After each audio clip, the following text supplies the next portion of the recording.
শবনম ফারিয়ার এক্স হাজব্যান্ডের কারেন্ট গার্লফ্রেন্ডের জন্মদিন, আর বেশ রসিয়ে ফেসবুকে তাকে জন্মদিনের শুভেচ্ছা জানিয়েছেন তিনি। অন্যদিকে এক বৃদ্ধকে বাঁচাতে গিয়ে শরীরে 30টি সেলাই দিতে হয়েছে সারেগামাপা খ্যাত নোবেলের। আর সেই রিয়া চক্রবর্তীকে মনে আছে, করোনাকালে অসহায় মানুষের পাশে দাঁড়িয়েছেন বলিউড অভিনেত্রী রিয়া চক্রবর্তী। এ নিয়েই আজকের মিডিয়া গপ্প।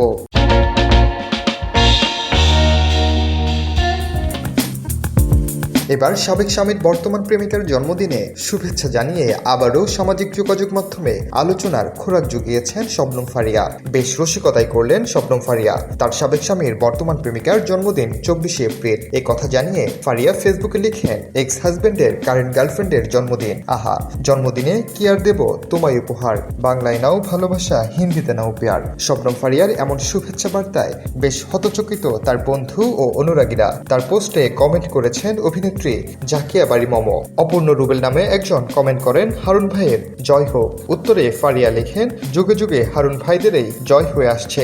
ফারিয়ার এই কমেন্টেও রিয়েক্ট করেছে 250-র বেশি। গত বছরের 28 নভেম্বর ফেসবুকে ফারিয়া নিজেই তার বিবাহ বিচ্ছেদের কথা জানান। সামাজিক যোগাযোগ মাধ্যমে ফারিয়ার বক্তব্য, অনুভূতি, ছবি কিংবা প্রেরণা সবসময়ই অনুরাগীদের কাছে টানে। এদিকে আলোচিত সমালোচিত তরুণ গায়ক মইনুল হাসান নোবেল সড়ক দুর্ঘটনার কবলে পড়েছেন। এক বৃদ্ধকে বাঁচাতে গিয়ে আহত হয়ে তার শরীরে 30টি সেলাই পড়েছে। নিজের ফেসবুক হ্যান্ডেলে এসব তথ্য জানিয়েছেন মইনুল হাসান নোবেল। ফেসবুক পেজে নোবেল লিখেন, এক বয়স্ক লোক অসতর্কভাবে রাস্তা পার হচ্ছিলেন।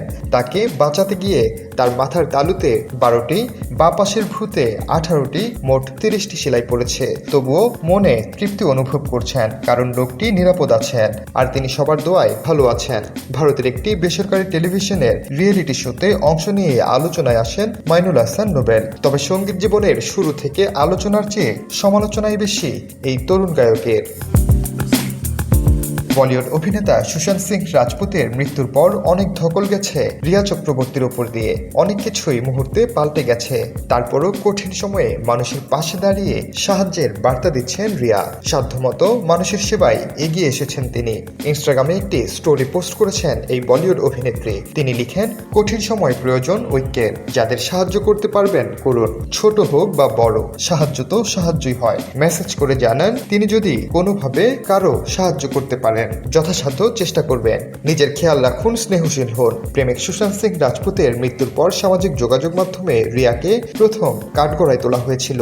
বিভিন্ন ধরনের ট্রল, মিম, কটাক্ষ ধেয়ে এসেছিল তার দিকে। এমনকি ফেসবুক, টুইটার, ইনস্টাগ্রামে রিয়ার পরিবার, শিক্ষা নিয়েও প্রশ্ন তুলেন নেটিজেনদের একাংশ।